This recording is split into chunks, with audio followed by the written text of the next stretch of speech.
చదివాను.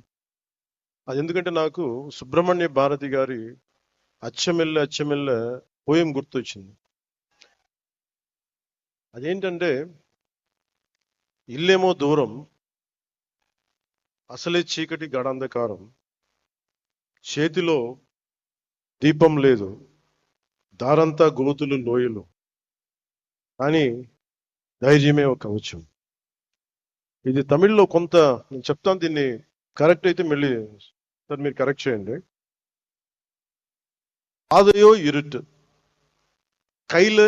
கையிலே விளக்கு இல்லை, வீடோ நெடுந்தொலைவில், வழி முழுவதும் மேடு பள்ளம், மனதில் துணிச்சல் தவிர வேறு இல்லை, அச்சமில்லை அச்சமில்லை அச்சமென்பதில்லையே என்று மகாகவி பாரதி சொல்வாரே, அதுதான் துணைக்கு வந்தது. அச்சமில்லை அச்சமில்லை என்று நம்முடைய பாரதியார் கூறினார்.